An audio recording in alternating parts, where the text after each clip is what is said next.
സ്ത്രീകൾക്കും കുട്ടികൾക്കും എതിരെയുള്ള ഈ അതിക്രമങ്ങൾ നമ്മുടെ രാജ്യത്ത് ഇത്രമാത്രം ഭീകരമായ രീതിയിൽ വർദ്ധിച്ചു വരുന്നത് എന്താണ് എന്ന് നമ്മുടെ മത സമൂഹങ്ങളുടെ നേതാക്കന്മാരും സാമൂഹ്യ പ്രവർത്തകരും രാഷ്ട്രീയ നേതാക്കന്മാരും ന്യായാധിപന്മാരും എല്ലാം ചിന്തിക്കേണ്ട സമയം അതിക്രമിച്ചു. ഒരു മിനിറ്റിൽ ഒരു കുറ്റകൃത്യം, ഒരു റേപ്പ് ഒരു സ്ത്രീക്കെതിരെ നമ്മുടെ രാജ്യത്ത് നടക്കുന്നു എന്നുള്ളതാണ് റിപ്പോർട്ട് ചെയ്യപ്പെടുന്നത്. അല്ലെങ്കിൽ പോലീസ് സ്റ്റേഷനിൽ വരുന്നത് മണിക്കൂറിൽ 49-50 എന്നാണ് കണക്കുകൾ കാണിക്കുന്നത്. നമുക്ക് എല്ലാവർക്കും അറിയാവുന്ന മാതിരി നടക്കുന്ന കുറ്റകൃത്യങ്ങൾ പകുതിയെ റിപ്പോർട്ട് ചെയ്യപ്പെടുന്നുള്ളൂ.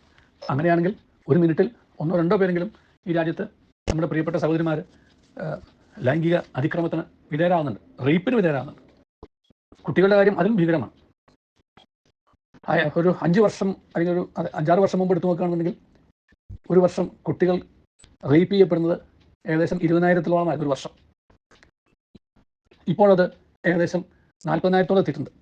2022 കണക്കുകൾ നമുക്ക് ക്രൈം റെക്കോർഡ്സ് ബ്യൂറോയിൽ ലഭ്യമായിട്ടുള്ളൂ. അവിടെ നോക്കുന്നത് 39,000-ഓളമാണ്. റിപ്പോർട്ട് ചെയ്യപ്പെടുന്നതേ നമുക്കറിയാവുള്ളൂ. കുട്ടികളുടെ സ്വഭാവം നമുക്കറിയാമല്ലോ. പലതും പുറത്തു പറയാൻ മടിക്കുന്നവരാണ്, പേടി കൊണ്ടോ അങ്ങനെ പല കാരണങ്ങൾ കൊണ്ടോ. ഏതാണെങ്കിലും വലിയ അപകടകരമായ സ്ഥിതിയിലേക്കാണ് നമ്മുടെ രാജ്യം പോകുന്നത് എന്നുള്ളത് നമ്മൾ മറക്കരുത്. ഈ സ്ത്രീകൾക്കെതിരെയുള്ള കുറ്റകൃത്യങ്ങളുടെ പിന്നിൽ ഒരുപാട് സാമൂഹിക സാംസ്കാരിക കാരണങ്ങളൊക്കെ നിർത്താൻ കഴിയും. അത് ഒന്ന്, സ്ത്രീക്ക് ഈ സമൂഹം ഒരു വിലയും നിലയും കൽപ്പിച്ചിരുന്നില്ല എന്നുള്ളതാണ്. സ്ത്രീക്ക് വിലയും നിലയും കൽപ്പിച്ചിരുന്ന അല്ലെങ്കിൽ തുല്യ അന്തസ്സ് കൊടുക്കുന്ന, തുല്യ പരിഗണന കൊടുക്കുന്ന ഒരു സമൂഹത്തിൽ പൊതുവെ സ്ത്രീകൾക്കെതിരെയുള്ള ആക്രമണങ്ങൾ കുറവാണ്. ഞാൻ ചില രാജ്യങ്ങളിലുള്ള സ്ത്രീ സുരക്ഷിതത്വത്തെക്കുറിച്ചല്ല, അവിടെ വേറൊരു കാഴ്ചപ്പാടാണ് ഈ കാര്യത്തെക്കുറിച്ചുള്ളത് മാത്രം. പക്ഷേ വളരെ തുറവിയോടെ ചിന്തിച്ചാൽ സ്ത്രീകൾക്ക് വിലയും നിലയും കൽപ്പിക്കുന്ന സമൂഹത്തിൽ, തുല്യത കൽപ്പിക്കുന്ന സമൂഹത്തിൽ, തുല്യ അന്തസ്സ് കൊടുക്കുന്ന സമൂഹത്തിൽ സ്ത്രീകൾക്കെതിരെയുള്ള ആക്രമണങ്ങൾ കുറവാണ്. കാരണം സ്ത്രീയെ അവരാരും ഇരയായി വീക്ഷിക്കുന്നില്ല എന്നുള്ളതാണ്. സ്ത്രീയെ ഇരയായി വീക്ഷിക്കുന്ന ഒരു സമൂഹത്തിലാണ് അവർക്ക് സ്വാതന്ത്ര്യമില്ല, അവരുടെ വ്യക്തിത്വമല്ല, അവർ വ്യക്തിയായിട്ടല്ല വസ്തുവായിട്ടാണ് കാണുന്നത്. അങ്ങനെ കാണുന്ന സമൂഹത്തിലാണ് ഈ സ്ത്രീകൾക്കെതിരെയുള്ള അതിക്രമങ്ങൾ നടക്കുന്നത്. അതൊരു പുരുഷൻ്റെ ശക്തിയുടെ പ്രയോഗങ്ങളെ കൂടിയാണ്. ശക്തി എന്ന് പുരുഷൻ തെറ്റായി ചിന്തിക്കുന്നത് മാത്രമേ ഉള്ളൂ. ഞാൻ ശക്തി എന്നുള്ള വാക്ക് ആ അർത്ഥത്തിലാണ് ഉദ്ദേശിച്ചത്. ഒരു കീഴ്പ്പെടുത്തലാണ്. അധികം ബലമുള്ളവൻ ബലം കുറഞ്ഞ ആളെ കീഴ്പ്പെടുത്തുന്നു. റേപ്പിനകത്ത് അങ്ങനെ ഒരു വസ്തുതയുണ്ട്. അതാണ് അതിൻ്റെ യാഥാർത്ഥ്യം. ഒരു കീഴ്പ്പെടുത്തലാണത്. സ്വന്തം ആവശ്യത്തിന് വേണ്ടി അല്ലെങ്കിൽ സ്വന്തം സന്തോഷത്തിന് വേണ്ടി, സന്തോഷം എന്ന് പറയാൻ പറ്റില്ല, സ്വന്തം എന്താ പറയുക, ഒരു വൈകാരിക തൃപ്തിക്ക് വേണ്ടിയിട്ട് തന്നെക്കായും ശക്തി കുറഞ്ഞ ആളെ കീഴ്പ്പെടുത്തുന്നു. അതിനാണ് റേപ്പ് എന്ന് പറയുന്നത്. അങ്ങനെ അധികാരത്തിൻ്റെ ശക്തിയുടെ ഒരു പ്രയോഗം കൂടിയാണ് ഇവിടെ നടക്കുന്നത്. അതെന്തുകൊണ്ടാണ് സംഭവിക്കുന്നത്? തന്നെക്കായും ശക്തി കുറഞ്ഞ ആളാണ്, തന്നെക്കായും ഏതൊരു തരത്തിലും മാനസികമായിട്ടും സാമൂഹ്യമായിട്ടും ശാരീരികമായിട്ടും ശക്തി കുറഞ്ഞ ആളാണ് എന്നുള്ളൊരു ചിന്ത ഈ സമൂഹത്തിൽ ഉള്ളതുകൊണ്ടാണ്, സ്ത്രീകൾക്ക് അങ്ങനെ ഉള്ളൂ എന്നുള്ള ധാരണ കൊണ്ടാണ്.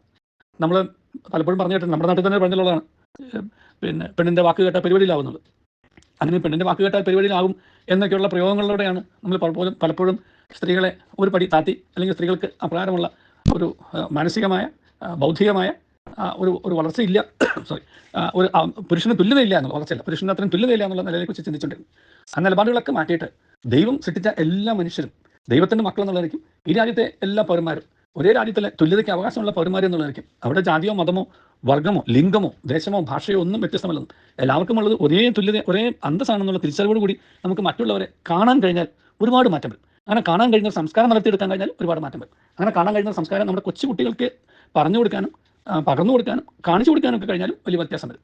അതാണ് നമ്മുടെ സമൂഹത്തിൽ ഉണ്ടാവേണ്ടത്. പക്ഷേ അത് കാണിച്ചു കൊടുക്കാൻ ഉത്തരവാദിത്തപ്പെട്ട വേലി തന്നെ വിളവ് തിന്നുന്നു എന്നുള്ളതാണ് ദൗർഭാഗ്യകരമായതല്ല, ദയനീയമായുള്ള കാഴ്ചപ്പാടുകൾ. അതിൻ്റെ കാരണങ്ങളാണ് യഥാർത്ഥത്തിൽ അന്വേഷിക്കേണ്ടതും അവിടെയാണ് തിരുത്തലുണ്ടാവേണ്ടത്. ഏതാണെങ്കിലും നമ്മുടെ കാഴ്ചപ്പാട് മാറ്റി നല്ല കണ്ണുകളോടുകൂടി ഈ സമൂഹത്തിലെ എല്ലാവരെയും തുല്യതയോടെ നോക്കിക്കാണുവാനായിട്ട്, ആരും വസ്തുക്കളല്ല, എല്ലാവരും വ്യക്തികളാണ്, എല്ലാവർക്കും ഉള്ളത് തുല്യ അന്തസ്സ് തന്നെയാണ്, എനിക്കുള്ള അന്തസ്സ് തന്നെയാണ് മറ്റെല്ലാവർക്കും ഉള്ളത് എന്നുള്ളൊരു മനോഭാവത്തോടെ മറ്റുള്ളവർ നോക്കിക്കാണാൻ കഴിയട്ടെ. നല്ലൊരു ദിവസം എല്ലാവർക്കും ദൈവം നമ്മെ അനുഗ്രഹിക്കട്ടെ.